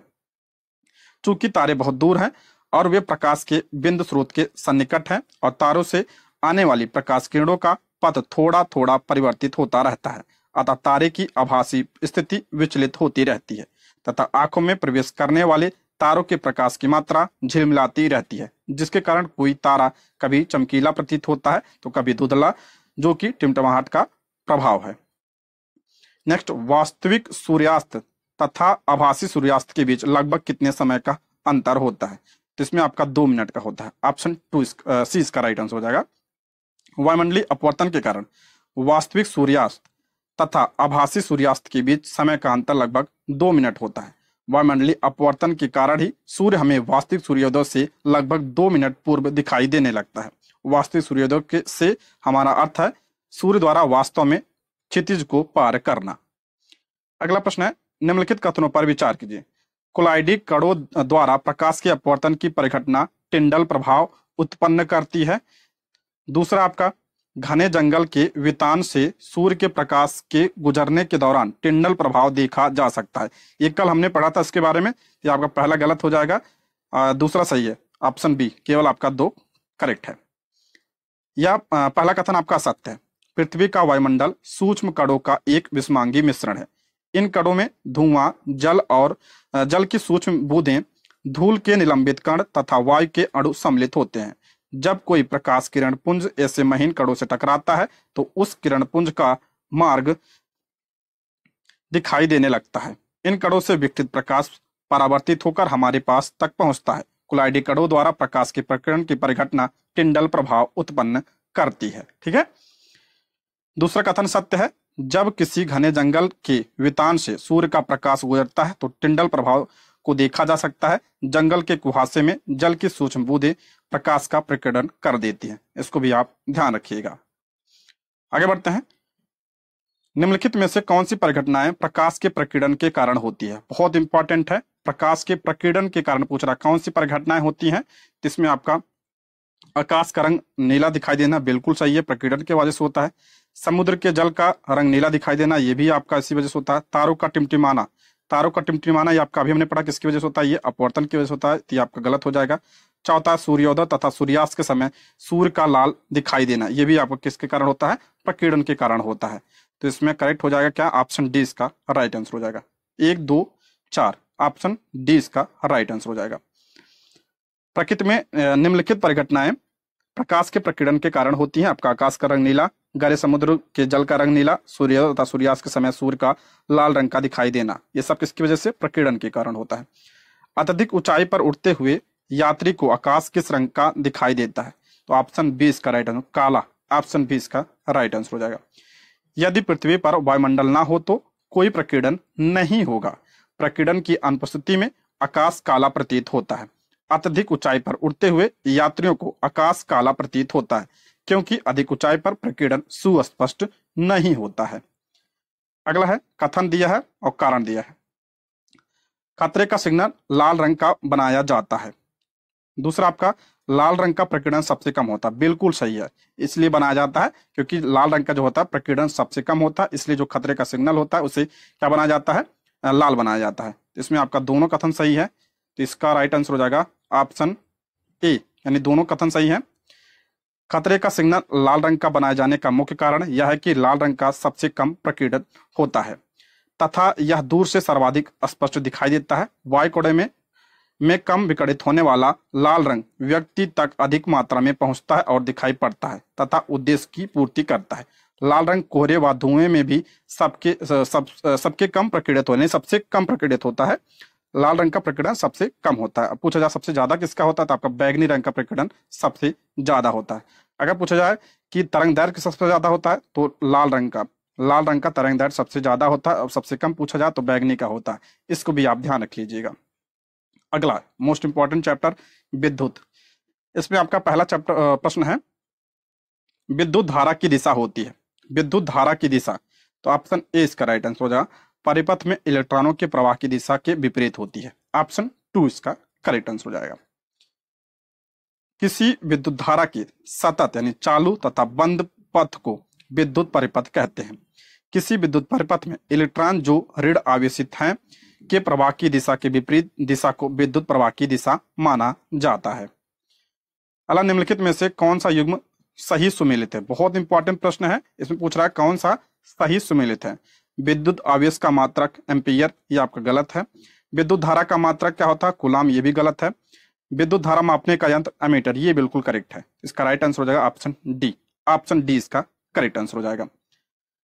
विद्युत आवेश का असाई मात्रक क्या होता है, तो असाई मात्रक होता है कूलाम, इसको जरूर ध्यान रखिएगा। विद्युत आवेश का असाई मात्रक कूलाम, जो लगभग 6×10⁸ इलेक्ट्रॉनों के समाय आवेश के समतुल्य होता है। विद्युत धारा को एक मात्रक जिसे एम्पियर कहते हैं, विद्युत धारा को नापते हैं एम्पियर को में नापते हैं में व्यक्त किया जाता है। परिपथों की विद्युत मापने के लिए जिस यंत्र का उपयोग करते हैं उसे एमीटर कहते हैं। ये पूछा गया प्रश्न है, तो ध्यान रखिएगा। अगला, बैटरी अथवा सेल से विद्युत ऊर्जा प्राप्त करने में किस ऊर्जा को विद्युत ऊर्जा में परिवर्तित करते हैं। करा, बैटरी अथवा सेल से विद्युत ऊर्जा प्राप्त करने में किस ऊर्जा को विद्युत ऊर्जा में परिवर्तित करते हैं, तो आपका ऑप्शन सी इसका राइट आंसर हो जाए, रासायनिक ऊर्जा को। ऑप्शन सी, बैटरी अथवा सेल अपने संचित रासायनिक ऊर्जा को विद्युत ऊर्जा में परिवर्तित करते हैं। ये पूछा गया प्रश्न है, इसको भी ध्यान रखिएगा, ऐसे प्रश्न पूछे जाते हैं। अगला है, समान ताप पर एक विद्युत परिपथ में धातु के तार के 2 सिरों के बीच विभवांतर उसमें प्रवाहित होने वाली विद्युत धारा के समानुपाती होता है। करा, उपयोग कथन विद्युत धारा के किस नियम से संबंधित है, यह आपका ओम का नियम है। ऑप्शन सी इसका राइट आंसर हो जाएगा। 1827 में जर्मन भौतिक विज्ञानी जॉर्ज साइमन ओम ने किसी धातु के तार में प्रवाहित विद्युत धारा I तथा उसके सिरों के बीच विभवांतर V में परस्पर संबंध का पता लगाया। एक विद्युत परिपथ में धातु के तार के 2 सिरों के बीच विभवांतर उसमें प्रवाहित होने वाली विद्युत धारा के समानुपाती होता है, परंतु तार का ताप समान रहना चाहिए। इसे क्या कहते हैं, ओम का नियम कहते हैं। V बराबर क्या होता है, IR, आपने पढ़ा होगा, इंपॉर्टेंट है, इसको ध्यान रखिएगा। नेक्स्ट आपका, यदि प्रतिरोध को दुगुना कर दिया जाए तो विद्युत धारा पर क्या प्रभाव पड़ेगा? बहुत इंपॉर्टेंट है। कहा यदि प्रतिरोध को दुगुना कर दें तो विद्युत धारा पर क्या प्रभाव पड़ेगा? तो आधी हो जाएगी। Option B. किसी विद्युत प्रतिरोध से प्रवाहित होने वाली धारा विद्युत धारा उसके प्रतिरोध की क्या होती है? व्युत्क्रमानुपाती होते हैं। यदि प्रतिरोध को 2 गुना बढ़ा दिया जाए तो विद्युत धारा क्या होता है? आधी रह जाती है। यहाँ से हम निकाल सकते हैं V बराबर क्या होता है? I R. अगर I निकालेंगे तो V अपान R होता है। ठीक है, इसको ध्यान रखिएगा। अगला है किसी चालक का प्रतिरोध निर्भर करता है। किसी चालक का प्रतिरोध, ये प्रश्न बना है बीपीएससी टीआरई 2 में, एग्जैक्ट यही प्रश्न बना है। 1 या 2 में बना है, लेकिन आप उठा के देख सकते हैं। तो इसमें करा है चालक की लंबाई, उसमें लंबाई ही दिया था। ठीक है, ऑप्शन में लंबाई दिया था, तो ये आपका बिल्कुल करेक्ट है। चालक के अनुप्रस्थ काट के क्षेत्रफल पर भी बिल्कुल सही है। चालक के पदार्थ की प्रकृति पर निर्भर करता है, ये भी सही है। Option D. ऑप्शन डी इसका राइट आंसर, मोस्ट इंपॉर्टेंट, ध्यान रखिएगा। अगला है व्याख्या भी देख लेते हैं। ओम के नियम का अनुप्रयोग करने पर हम यह पाते हैं कि किसी चालक का प्रतिरोध निर्भर करता है चालक की लंबाई, उसकी अनुप्रस्थ काट के क्षेत्रफल तथा उसके पदार्थ की प्रकृति पर। तीनों ध्यान रखिएगा, इंपॉर्टेंट है, लंबाई, क्षेत्रफल और प्रकृति पर। ठीक है, पूछा गया प्रश्न है, इंपॉर्टेंट है। आगे बढ़ते हैं। विद्युत बल्बों के तंतुओं के निर्माण में किस धातु का प्रयोग किया जाता है? मोस्ट इंपॉर्टेंट है। विद्युत बल्बों के तंतुओं के निर्माण में किस धातु का प्रयोग? तो टंगस्टन का। ऑप्शन बी इसका राइट आंसर हो जाएगा। विद्युत बल्बों के तंतुओं के निर्माण में टंगस्टन का उपयोग किया जाता है, जबकि कॉपर तथा एल्युमिनियम का उपयोग विद्युत संचरण के लिए उपयोग होने वाले तारों के निर्माण में किया जाता है। अगला कथन दिया और कारण दिया है इसमें। पहला, विद्युत इस्त्री, टोस्टर आदि का निर्माण मिश्र धातुओं से किया जाता है। बिल्कुल क्या है आपका करेक्ट है। मिश्र धातुओं की प्रतिरोधकता उसकी अवयवी धातुओं से कम होती है, ये आपका गलत हो जाएगा। इसमें आपका क्या सही हो जाएगा? Option C. कथन आपका सही है लेकिन कारण गलत है। ऑप्शन सी इसका राइट आंसर हो जाएगा। देखते हैं, कथन सही है लेकिन कारण गलत है। मिश्र धातुओं का उपयोग विद्युत इस्त्री, टोस्टर आदि सामान्य वैद्युत तापन युक्तियों के निर्माण में किया जाता है, क्योंकि मिश्र धातुओं की प्रतिरोधकता उनकी अवयवी धातुओं की अपेक्षा क्या होती है? अधिक होती है, तथा मिश्र धातुओं का उच्च ताप पर शीघ्र ही उपचयन यानी दहन नहीं होता है। इसको ध्यान रखिएगा, इंपॉर्टेंट है ये। अगला, घरों में विद्युत परिपथ को किस क्रम में लगाया जाता है? तो अक्सर पूछा जाता है एग्जाम में, पूछा गया ही प्रश्न है ये। ऑप्शन बी इसका राइट आंसर हो जाएगा, समांतर क्रम में। ठीक है, ऑप्शन बी इसका राइट आंसर हो जाएगा। ऑप्शन बी, घरों में विद्युत परिपथ को पार्श्व क्रम यानी समानांतर क्रम में लगाया जाता है। इसका कारण यह है कि विभिन्न इलेक्ट्रॉनिक उपसामानों को उचित प्रकार से कार्य करने के लिए अत्यधिक भिन्न मानों की विद्युत धाराओं की आवश्यकता होती है। श्रेणीबद्ध परिपथ से एक प्रमुख हानि यह होती है कि जब परिपथ का एक अवयव कार्य करना बंद कर देता है तो परिपथ टूट जाता है और परिपथ का कोई अन्य अवयव कार्य नहीं करता है, इसलिए किस श्रेणी में? समांतर क्रम में। अगला, बल्बों में रासायनिक दृष्टि से कौन सी अक्रिय गैसें भरी जाती हैं? करा बल्ब में कौन सी अक्रिय गैस भरी जाती है? तो आपका नाइट्रोजन भरा जाता है और आर्गन भरा जाता है। तो इसका राइट आंसर हो जाएगा ऑप्शन ए, इसका करेक्ट आंसर हो जाएगा। ऑप्शन ए इसका राइट आंसर हो जाएगा। बल्बों में रासायनिक दृष्टि से अक्रिय नाइट्रोजन तथा आर्गन गैस से भरी जाती है, जिससे उसके तंतु की आयु में वृद्धि हो जाती है। तंतु द्वारा उपयुक्त ऊर्जा का अधिकांश भाग उष्मा के रूप में प्रकट होता है, परंतु इसका एक अल्प भाग विकिरित प्रकाश के रूप में भी दृष्टिगोचर होता है। अगला है, एक तार में बहती विद्युत धारा एवं विभवांतर प्रत्येक को 2 गुना बढ़ा दिया जाए तो विद्युत शक्ति क्या होगी? तो इसका राइट आंसर हो जाएगा ऑप्शन बी, 4 गुना बढ़ जाएगी। ऑप्शन बी इसका राइट आंसर हो जाएगा। देखिए, विद्युत शक्ति बराबर क्या होता है? विभवांतर गुणे विद्युत धारा। विभवांतर गुणे विद्युत धारा। यदि विद्युत धारा एवं विभवांतर प्रत्येक को 2 गुना बढ़ा दिया जाए, यानी इसका क्या कर दिया जाए? 2 गुना, विभवांतर को भी और विद्युत धारा को, तो क्या होगा आपका? 4 गुना बढ़ जाएगी। ठीक है, अगला चैप्टर है आपका चैप्टर 13, जिसका नाम है विद्युत धारा के चुंबकीय प्रभाव। इंपॉर्टेंट है ये भी। विद्युत धारा के चुंबकीय प्रभाव को सर्वप्रथम किसने अवलोकित किया था? विद्युत धारा के चुंबकीय प्रभाव को सर्वप्रथम किसने अवलोकित किया था? तो ऑप्शन बी इसका राइट आंसर हो जाएगा, ऑर्स्टेड। ऑप्शन बी इसका राइट आंसर हो जाएगा। 19वीं शताब्दी के अग्रणी वैज्ञानिक में से एक हैंस क्रिश्चियन ऑर्स्टेड ने विद्युत चुंबकत्व को समझने में एक निर्णायक भूमिका निभाई। सन 1830 ईस्वी में उन्होंने यह खोजा कि किसी धातु की तार में विद्युत धारा प्रवाहित करने पर पास में रखी दिक्सूची में विक्षेप उत्पन्न हुआ। अपने प्रेक्षणों के आधार पर ऑर्स्टेड ने यह प्रमाणित किया कि विद्युत तथा चुंबकत्व परस्पर संबंधित परिघटनाएं हैं। उनके अनुसंधान ने आगे जाकर नई नई प्रौद्योगिकियों जैसे आपका रेडियो, टेलीविजन आदि का सृजन किया। उन्हीं के सम्मान में चुंबकीय क्षेत्र की तीव्रता का मात्रक अस्टेट रखा गया है। ये पॉइंट भी आप ध्यान रखिएगा। नेक्स्ट आपका निम्नलिखित कथनों पर विचार कीजिए। चुंबकीय क्षेत्र का परिमाण तथा दिशा दोनों होते हैं। चुंबकीय क्षेत्र का परिमाण तथा दिशा दोनों होते हैं। ये आपका क्या है, बिल्कुल सही है। चुंबकीय क्षेत्र रेखाएं चुंबक के उत्तर ध्रुव से प्रकट होती हैं तथा दक्षिण ध्रुव पर विलीन हो जाती है। ये भी आपको क्या है, बिल्कुल सही है। आपने पढ़ा होगा इसके बारे में। ऑप्शन सी इसका राइट आंसर हो जाएगा। ऑप्शन सी इसका करेक्ट आंसर हो जाएगा। किसी चुंबक के चारों ओर का वह क्षेत्र जिसमें उसके बल का संचूषण किया जाता है उस चुंबक का चुंबकीय क्षेत्र कहलाता है। चुंबकीय क्षेत्र एक ऐसी राशि है जिसमें आपका परिमाण तथा दिशा दोनों होते हैं। चुंबकीय क्षेत्र रेखाएं चुंबक के उत्तरी ध्रुव से प्रकट होती हैं तथा दक्षिण ध्रुव पर विलीन हो जाती हैं। चुंबक के भीतर चुंबकीय क्षेत्र रेखाओं की दिशा उसके दक्षिण ध्रुव से उत्तर ध्रुव की ओर होती है। अतः चुंबकीय क्षेत्र रेखाएं एक बंद वक्र होती हैं। अगला है, यदि किसी तार में प्रवाहित विद्युत धारा के परिणाम में वृद्धि होती है तो किसी दिए गए बिंदु पर उत्पन्न चुंबकीय क्षेत्र परिमाण पर क्या प्रभाव पड़ेगा? तो इसका राइट आंसर होगा ऑप्शन ए, बढ़ेगा। ऑप्शन क्या हो जाएगा, ए इसका करेक्ट आंसर हो जाएगा। जैसे जैसे तार में प्रवाहित विद्युत धारा के परिमाण में वृद्धि होती है तो दिए गए बिंदु पर चुंबकीय क्षेत्र के परिणाम में क्या होगा, वृद्धि होगी। ये पॉइंट भी आप ध्यान रखिएगा। नेक्स्ट आपका निम्नलिखित में से कौन सा किसी लंबे विद्युत धारावाही तार के निकट चुंबकीय क्षेत्र का सही वर्णन करता है? किसी लंबे विद्युत धारावाही तार के निकट चुंबकीय क्षेत्र का वर्णन इसमें कौन सा करता है? तो ऑप्शन डी इसका राइट आंसर हो जाएगा। विद्युत क्षेत्र की संकेंद्रित क्षेत्र रेखाओं का केंद्र तार होता है। ऑप्शन डी इसका राइट आंसर हो जाएगा। जब किसी धातु की तार में विद्युत धारा प्रवाहित होती है तो इस तार में प्रवाहित होने वाली विद्युत धारा एक चुंबकीय प्रभाव उत्पन्न करती है। अर्थात किसी विद्युत धारावाही धातु की तार से एक चुंबकीय क्षेत्र संबंध होता है। तार के चारों ओर क्षेत्र रेखाएं अनेक संकेंद्रित वृत्तों के रूप में होती हैं जिनका केंद्र क्या होता है, तार होता है।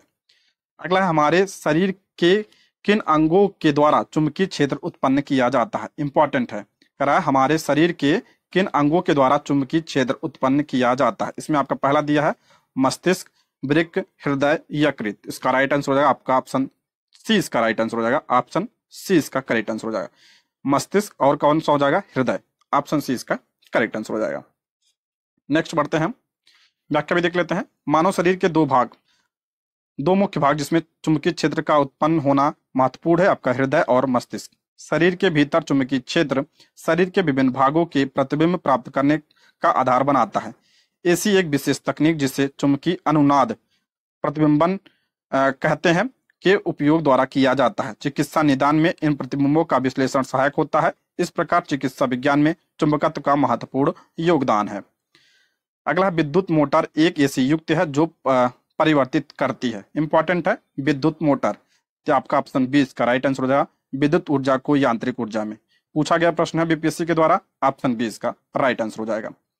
विद्युत मोटर एक ऐसी घूर्णन युक्ति है जिसमें विद्युत ऊर्जा का यांत्रिक ऊर्जा में रूपांतरण होता है। एक महत्वपूर्ण अवयव के रूप में विद्युत मोटर का उपयोग विद्युत पंखों, रेफ्रिजरेटरों, विद्युत मिश्रकों, वॉशिंग मशीनों, कंप्यूटर आदि में किया जाता है।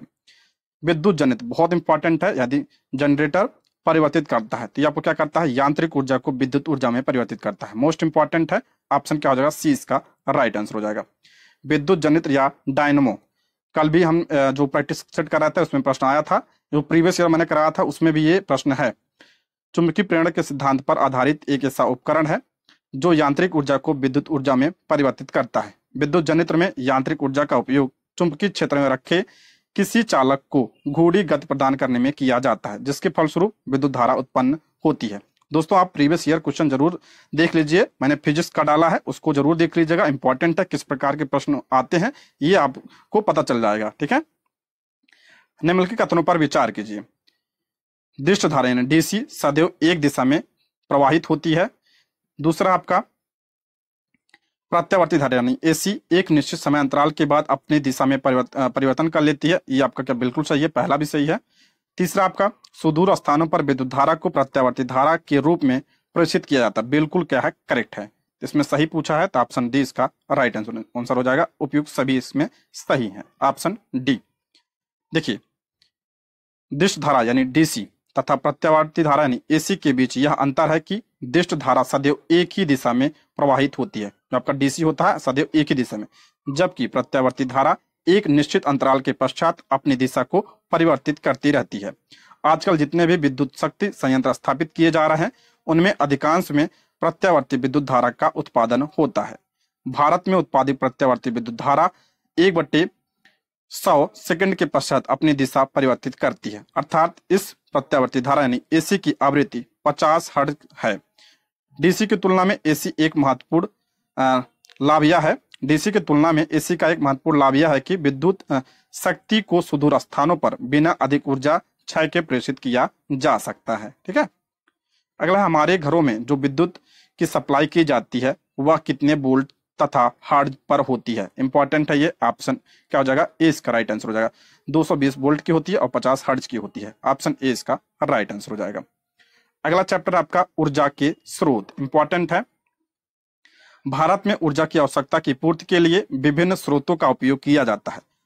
उपभोग के आधार पर इन स्रोतों का घटते क्रम में सही उत्तर चुनिए। घटते क्रम में यहाँ पे देखना है तो आपका हो जाएगा ऑप्शन ए कोयला, उसके बाद आपका जल, पेट्रोलियम, प्राकृतिक गैस, उसके बाद आपका नाभिकीय। ऑप्शन क्या हो जाएगा? ए इसका राइट आंसर हो जाएगा। ये आपका घटता हुआ क्रम है, ऑप्शन ए। भारत में ऊर्जा की आवश्यकता की पूर्ति के लिए ऊर्जा के विभिन्न स्रोतों का घटता हुआ क्रम आपका यही है, इसको ध्यान रख लीजिएगा। कोयला, जल, पेट्रोलियम और प्राकृतिक गैस और आपका नाभिकीय। अगला, निम्नलिखित कथनों पर विचार कीजिए।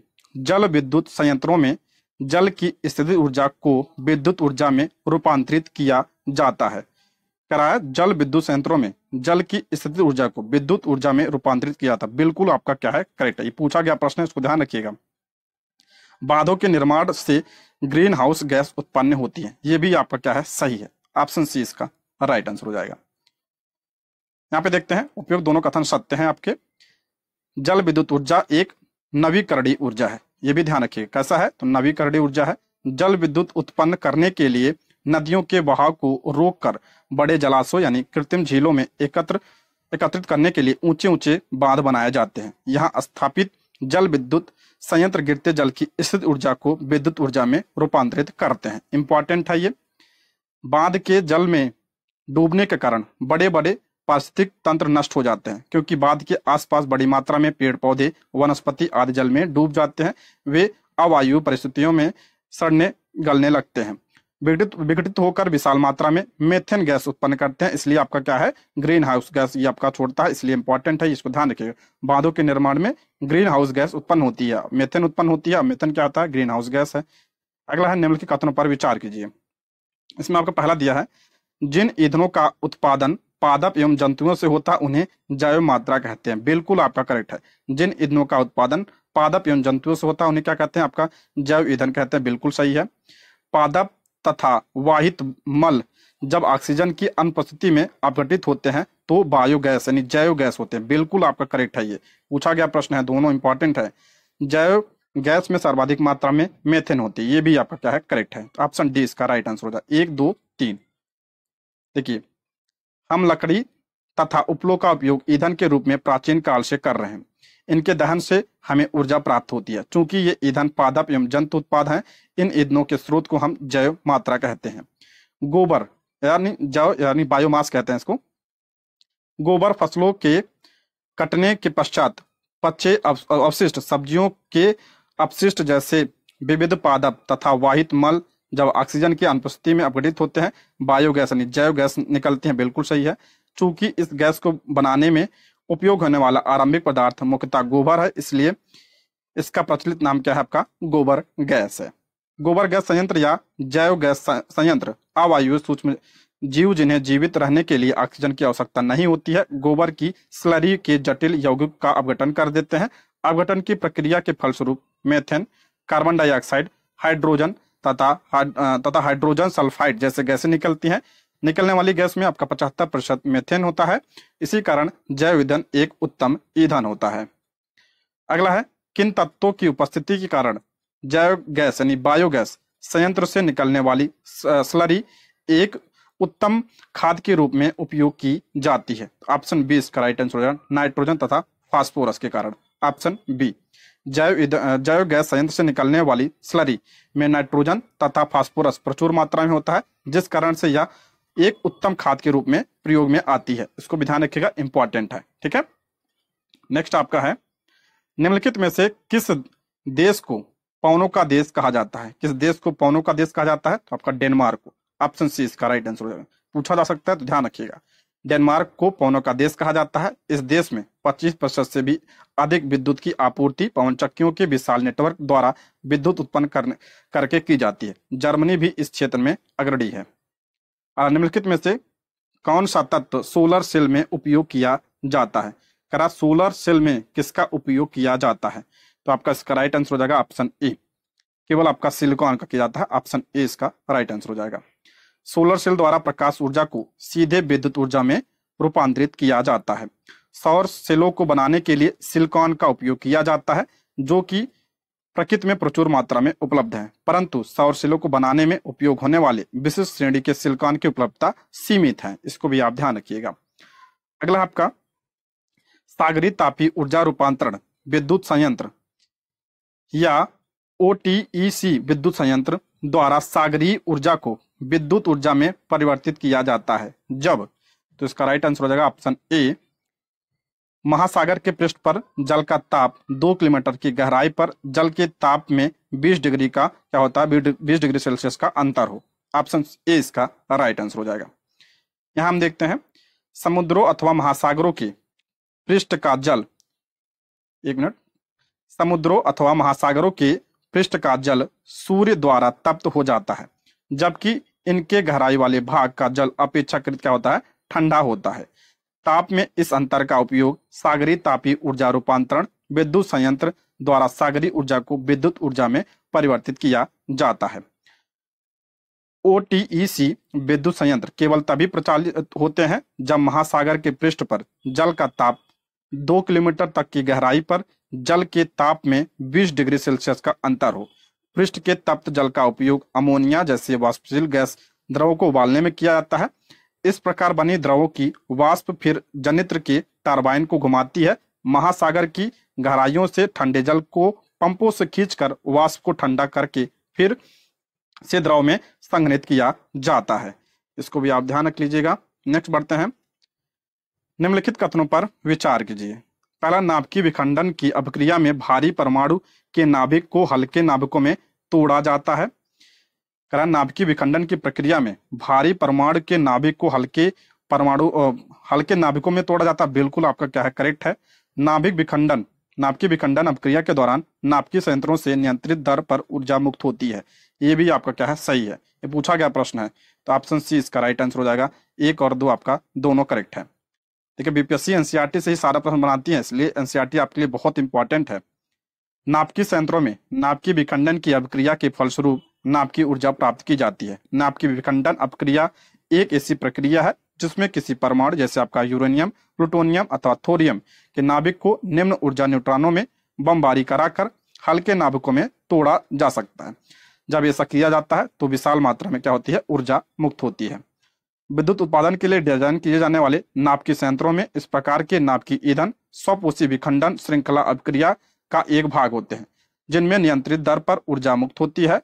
मुक्त ऊर्जा का उपयोग भाप बनाकर विद्युत उत्पन्न करने में किया जाता है। तो ये आपका दोनों कथन इसमें सही है। अगला है, इंपॉर्टेंट है, ये आपका जीके में भी पूछा जाता है। परमाणु शक्ति केंद्र यह और राज्य दिया है। तो आपका कल्पक्कम कहाँ पे है, तो ये आपका कल्पक्कम तमिलनाडु में है। उसके बाद नरौरा, सभी को पता होगा, नरौरा आपका उत्तर प्रदेश में है। काकरापार ये आपका गुजरात में है। और ट्राम्बे कहाँ पे है, महाराष्ट्र में। इसको ध्यान रखिएगा, बहुत इंपॉर्टेंट है। ठीक, अगला प्रश्न है, नाभिकीय संलयन के संदर्भ में निम्नलिखित कथनों पर विचार करें। नाभिकीय संलयन के बारे में यहाँ पे दिया है। पहला, नाभिकीय संलयन अभिक्रिया के दौरान 2 हल्के नाभिकों को जोड़कर एक भारी नाभिक बनाया जाता है। बिल्कुल आपका सही है। नाभिकीय संलयन में समानता हाइड्रोजन अथवा हाइड्रोजन समस्थानिकों से हीलियम उत्पन्न की जाती है। बिल्कुल सही है। नाभिकीय संलयन अभिक्रियाएं सूर्य तथा अन्य तारों की विशाल ऊर्जा का स्रोत है। बिल्कुल करेक्ट है। ये पूछा गया प्रश्न है, इसको ध्यान रखिएगा। ठीक है, तो इसमें राइट आंसर हो जाएगा ऑप्शन सी। ऑप्शन सी इसका करेक्ट आंसर हो जाएगा। 1, 2, 3, आपका तीनों करेक्ट है। अगला, हाइड्रोजन बम निम्नलिखित में से किस सिद्धांत पर आधारित है? ये भी इंपॉर्टेंट है। हाइड्रोजन बम ये किस सिद्धांत पर होता है? तो ऑप्शन बी, अनियंत्रित संलयन अभिक्रिया पर यह आधारित होता है। ऑप्शन बी इसका राइट आंसर हो जाएगा। नेक्स्ट हम बढ़ते हैं, अगला चैप्टर है, इंपॉर्टेंट है, हमारा पर्यावरण। तो इससे प्रश्न देखते हैं, निम्नलिखित में से कौन सा कथन पारितंत्र शब्द का सर्वोत्कृष्ट वर्णन करता है? पारितंत्र का पूछा इसमें। ऑप्शन सी, जीवों का समुदाय और साथ ही वह पर्यावरण जिसमें वे रहते हैं, क्या कहलाता है? आपका पारितंत्र कहलाता है। ऑप्शन सी इसका राइट आंसर हो जाएगा। किसी क्षेत्र के सभी जीव तथा वातावरण के अजैव कारक संयुक्त रूप से पारितंत्र बनाते हैं, अतः एक पारितंत्र में सभी जीवों के जैव घटक अथवा तथा अजैव घटक होते हैं। भौतिक कारक में आपका ताप, वर्षा, वायु, मृदा एवं खनिज, ये क्या क्या है? ये आपके अजैव घटक हैं, इसको भी ध्यान रखिएगा। नेक्स्ट आपका, निम्नलिखित में से कौन सा प्राकृतिक पारितंत्र के उदाहरण? प्राकृतिक पारितंत्र का उदाहरण इसमें पूछा है, तो आपका हो जाएगा क्या? तालाब है और झील है। ऑप्शन सी, केवल आपका पहला और दूसरा। खेत और बगीचा ये आपका कृत्रिम पारितंत्र है, तो ये आपका गलत हो जाएगा। ऑप्शन सी इसका करेक्ट आंसर हो जाएगा। तालाब और झील ये पूछा गया प्रश्न है, इसको ध्यान रखिएगा, इंपॉर्टेंट है, ऐसे प्रश्न बनते हैं। वन, तालाब, झील प्राकृतिक पारितंत्र के उदाहरण है तथा बगीचा व खेत मानव निर्मित यानी कृत्रिम पारितंत्र के उदाहरण है। अगला है, उत्पादकों के संबंध में नीचे दी गए कथनों पर विचार कीजिए। उत्पादक के बारे में दिया है, ये सूर्य के प्रकाश एवं क्लोरोफिल की उपस्थिति में अकार्बनिक पदार्थ से कार्बनिक पदार्थ का निर्माण करते हैं। बिल्कुल आपका क्या है? करेक्ट है। ये हरे पौधे एवं नील हरित शैवाल इसी वर्ग के अंतर्गत आते हैं, ये भी आपका क्या है? करेक्ट है। आपका पौधा और जो नीला हरित शैवाल होता है, ये किसमें आते हैं? आपके उत्पादक में आते हैं। ठीक है, ऑप्शन क्या हो जाएगा? सी इसका राइट आंसर हो जाएगा। ऑप्शन सी, दोनों कथन आपके बिल्कुल सत्य हैं। वे जीव तथा पादप जो सूर्य के प्रकाश एवं क्लोरोफिल की उपस्थिति में अकार्बनिक पदार्थों से कार्बनिक पदार्थ जैसे कि शर्करा एवं मंड का निर्माण कर सकते हैं, उत्पादक कहलाते हैं। हरे पौधे एवं नील हरित शैवाल जिसमें प्रकाश संश्लेषण करने की क्षमता होती है, इसी वर्ग में आते हैं। सभी जीव प्रत्यक्ष अथवा अप्रत्यक्ष रूप से अपने निर्वाह के लिए उत्पादकों पर निर्भर करते हैं। ये वे जीव जो उत्पादक द्वारा उत्पादित भोजन पर प्रत्यक्ष अथवा परोक्ष रूप से निर्भर होते हैं, उसे क्या कहते हैं? उपभोक्ता कहते हैं। सभी को पता होगा इसके बारे में, कई बार मैं बताया हूं उसके बारे में भी। अगला है, पारितंत्र में खाद्य श्रृंखलाओं के संदर्भ में निम्नलिखित में से कौन सा प्रकार जीव अपघटक जीव कहलाते हैं? इंपॉर्टेंट है, पारितंत्र में खाद्य श्रृंखलाओं के संदर्भ में निम्नलिखित में से किस प्रकार का जीव अपघटक जीव कहलाते हैं? अपघटक के बारे में यहाँ पे पूछा है कि अपघटक कौन से हैं, तो आपका जीवाणु और क्या है इसमें? आपका कवक। तो ऑप्शन बी 2 और 3 ये क्या है? अपघटक है। ऑप्शन बी इसका राइट आंसर हो जाएगा। जीवाणु और कवक जैसे सूक्ष्म जीव मृत जैव अवशेषों का अपमार्जन करते हैं, इसलिए ये पारितंत्र की क्या आते हैं? अपघटक जीव होते हैं। ये सूक्ष्म जीव अपमार्जक की तरह कार्य करते हैं, क्योंकि ये जटिल कार्बनिक पदार्थ को सरल कार्बनिक पदार्थ में बदल देते हैं, जो वापस मिट्टी में चले जाते हैं तथा पौधे द्वारा उन्हें पुनः उसका उपयोग किया जा सकता है। अगला है, पारितंत्र में खाद्य श्रृंखलाओं आहार श्रृंखलाओं के संदर्भ में निम्नलिखित कथनों पर विचार कीजिए। इंपॉर्टेंट प्रश्न है ये। खाद्य श्रृंखला के बारे में यहाँ पे दिया है, खाद्य श्रृंखला के अंतर्गत पर्यावरण के विभिन्न घटकों के बीच ऊर्जा का प्रवाह होता है। बिल्कुल क्या है? सही है। खाद्य श्रृंखला उस प्रत्येक जीव की संख्याओं का जो दूसरे के द्वारा खाई जाती हैं का प्रदर्शन करती हैं, ये आपका गलत हो जाएगा। इसमें सत्य पूछा है तो ऑप्शन ए इसका राइट आंसर हो जाएगा। Option A. देखिए, केवल पहला कथन सत्य है। प्राकृतिक खाद्य आहार यानी श्रृंखला के अंतर्गत वन्य, घास के मैदान, समुद्र, तालाब व झील में रहने वाले विभिन्न जीवों के बीच ऊर्जा का प्रवाह होता है। खाद्य श्रृंखला के अंतर्गत पर्यावरण के विभिन्न घटकों की परस्पर अन्योन्य क्रिया में निकाय के एक घटक से दूसरे में ऊर्जा का प्रवाह होता है। अगला प्रश्न है, निम्नलिखित कथनों पर विचार कीजिए। इंपॉर्टेंट प्रश्न है। स्वपोषी सौर ऊर्जा को रासायनिक ऊर्जा में परिवर्तित करते हैं। बिल्कुल सही है। जो आपका स्वपोषी यानी जो पौधे होते हैं, सौर ऊर्जा को रासायनिक ऊर्जा में परिवर्तित करते हैं। सही है। आहार श्रृंखला में ऊर्जा का प्रवाह एक दिशीय होता है। बिल्कुल आपका करेक्ट है ये। स्थलीय पारितंत्र के हरे पौधे सौर ऊर्जा का लगभग 1% भाग ही खाद्य ऊर्जा में परिवर्तित करते हैं। ये भी आपका क्या है? करेक्ट है। तो इसका राइट आंसर हो जाएगा आपका ऑप्शन डी। सभी आपके कथन सत्य हैं। ऑप्शन डी इसका राइट आंसर हो जाएगा। स्वपोषी सौर प्रकाश में निहित ऊर्जा को ग्रहण करके रासायनिक ऊर्जा में बदल देते हैं। यह ऊर्जा संसार के संपूर्ण जैव समुदाय की सभी क्रियाओं के संपादन में सहायक है। स्वपोषी से ऊर्जा विषमपोषी एवं अपघटकों तक जाती है। आहार श्रृंखला में ऊर्जा का प्रवाह एक दिशी अथवा एक ही दिशा में होता है। स्वपोषी जीवों द्वारा ग्रहण की गई ऊर्जा पुनः सौर ऊर्जा में परिवर्तित नहीं होती है, इसलिए आपका क्या है, ये एक दिशी है। तथा शाकाहारियों को स्थानांतरित की गई ऊर्जा पुनः स्वपोषी जीवों को उपलब्ध नहीं होती है, जैसे यह विभिन्न पोषी स्तरों पर क्रमिक रूप से स्थानांतरित होती है, परंतु अपने से पहले स्तर के लिए उपलब्ध नहीं होती है। एक स्थलीय पारितंत्र में हरे पौधे की पत्तियों द्वारा प्राप्त होने वाली सौर ऊर्जा का 1% भाग खाद्य ऊर्जा में परिवर्तित कर सकते हैं। ये पूछा गया प्रश्न है, ध्यान रखिएगा, 1% भाग। ठीक है, अगला है उपभोक्ता स्तर से दूसरे उपभोक्ता को जैव मात्रा का कितना प्रतिशत भाग स्थानांतरित होता है। बीपीएससी टीआरई 1 का प्रश्न है, टीआरई 2 में भी पूछा गया है। ये इसको देख लीजिएगा आप लोग, इंपॉर्टेंट है, पूछा गया प्रश्न है। एक ही टॉपिक से आपका जो है 2 प्रश्न बने थे। देखते हैं, उपभोक्ता स्तर से दूसरे उपभोक्ता को जैव मात्रा का कितना प्रतिशत भाग स्थानांतरित होता है, तो आपका 10% भाग। ऑप्शन ए इसका करेक्ट आंसर हो जाएगा। आपका ऑप्शन ए इसका राइट आंसर। इसे आपका ऊर्जा प्रवाह का जो है 10% का नियम कहते हैं, और ये किसने दिया था, लिंडमैन ने दिया था। ये यही प्रश्न बना था, दोनों प्रश्न बने थे। कितना जाता है आपका 10%, और किसने दिया था, यह आपका लिंडमैन ने दिया था। दोनों प्रश्न जो है बीपीएससी टीआरई 1 में बना था, शिफ्ट 2 में शायद बना था। जब हरे पौधे प्राथमिक उपभोक्ता द्वारा खाए जाते हैं तो ऊर्जा की बड़ी मात्रा का पर्यावरण में उष्मा के रूप में ह्रास होता है। इसमें से कुछ मात्रा का उपयोग पाचन, विभिन्न जैव कार्यों तथा वृद्धि एवं जनन में होता है। खाए हुए भोजन की मात्रा लगभग 10% ही जैव मात्रा में बदल पाता है तथा अगले स्तर के उपभोक्ता को उपलब्ध हो पाता है। अतः प्रत्येक स्तर पर उपलब्ध कार्बनिक पदार्थों की मात्रा का औसत 10% ही उपभोक्ता के अगले स्तर तक पहुंचता है। इंपॉर्टेंट है, इसको ध्यान रखिएगा। क्लास 9 मेरे हिसाब से बहुत इंपॉर्टेंट है, इससे आपके बहुत सारे प्रश्न बने हैं। क्लास 10 है, सॉरी, क्लास 10 बहुत इंपॉर्टेंट है। निम्नलिखित में से कौन सा कथन जैव आवर्धन को परिभाषित करता है। जैव आवर्धन को कौन सा कथन, तो इसका राइट आंसर है ऑप्शन सी। खाद्य श्रृंखला में एक स्तर से दूसरे स्तर में हानिकारक जैव रसायनों का संकेंद्रण, ऑप्शन सी। विभिन्न फसलों को रोगों एवं पीड़कों से बचाने के लिए पीड़कनाशी एवं रसायनों का अत्यधिक प्रयोग किया जाता है। ये रसायन बहकर मिट्टी में अथवा जल स्रोत में चले जाते हैं। मिट्टी से इन पदार्थों का पौधों द्वारा एवं खनिजों के साथ साथ अवशोषण हो जाता है तथा जलाशयों से या जलीय पौधे एवं जंतु में प्रवेश कर जाते हैं। यह केवल एक तरीका है जिससे वे आहार श्रृंखला में प्रवेश करते हैं, क्योंकि ये पदार्थ अजैव निम्नीकृत हैं, इसलिए प्रत्येक पोषी स्तर पर उत्तरोत्तर संग्रहित हो जाते हैं। इसे ही जैव आवर्धन कहते हैं। क्योंकि किसी भी आहार श्रृंखला में मनुष्य शीर्ष पर है, अतः हमारे शरीर में यह रसायन सर्वाधिक मात्रा में संचित हो जाते हैं। इसको भी आप ध्यान रखिएगा। आगे बढ़ते हैं। ओजोन परत बहुत इंपॉर्टेंट है। ओजोन परत के संदर्भ में नीचे दिए कथनों पर विचार कीजिए। ओजोन यानी O3 के अणु ऑक्सीजन के 3 परमाणु से बनते हैं। ये आपका क्या है, बिल्कुल सत्य है।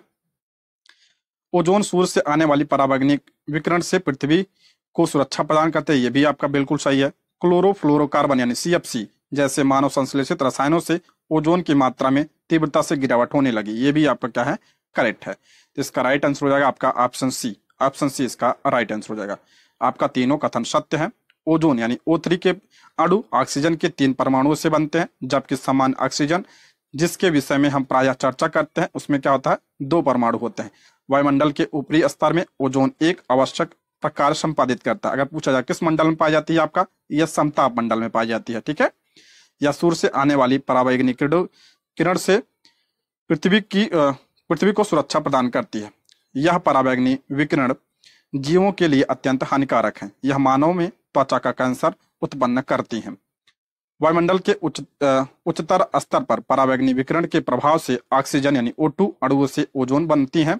उच्च ऊर्जा वाले पराबैंगनी विकिरण ऑक्सीजन अणुओं O2 को विघटित कर स्वतंत्र ऑक्सीजन O परमाणु बनाते हैं और ऑक्सीजन के ये स्वतंत्र परमाणु संयुक्त होकर ओजोन बनाते हैं। ठीक है, अगला है 1980 से वायुमंडल में ओजोन की मात्रा में तीव्रता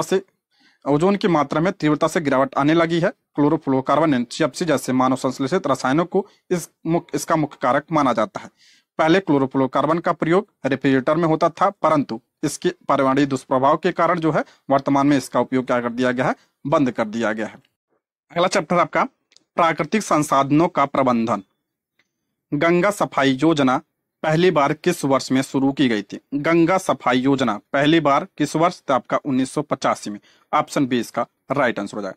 भारत सरकार द्वारा पहली बार 1985 में गंगा सफाई योजना चालू की गई, क्योंकि गंगा के जल की गुणवत्ता बहुत कम हो गई थी। कोलीफॉर्म जीवाणु एक वर्ग है, जीवाणु का एक वर्ग है जो मानव की आंत में पाया जाता है। जल में उपस्थित रोग जन सूक्ष्म जीवाणु द्वारा जल का संदूषित होना दर्शाता है। गंगा हिमालय में स्थित अपने उद्गम गंगोत्री से बंगाल की खाड़ी में गंगा सागर तक 2500 किलोमीटर तक की यात्रा करती है। इसके किनारे पर स्थित आपका उत्तर प्रदेश, बिहार तथा बंगाल के 100 से अधिक नगरों ने इसे एक नाले में बदल दिया है। इसका मुख्य कारण इन नगरों द्वारा उत्सर्जित कचरा एवं मल इसमें प्रवाहित किया जाता है। आगे बढ़ते हैं। अमृता देवी बिश्नोई राष्ट्रीय पुरस्कार किस क्षेत्र में दिया जाता है? इंपॉर्टेंट है, ये आपका जीके में भी पूछा जाता है। तो ऑप्शन ए इसका राइट आंसर, वन्य जीव संरक्षण क्षेत्र में। ऑप्शन ए इसका करेक्ट आंसर हो जाएगा। भारत सरकार के द्वारा वन्य जीव संरक्षण हेतु अमृता देवी बिश्नोई राष्ट्रीय पुरस्कार की व्यवस्था की गई।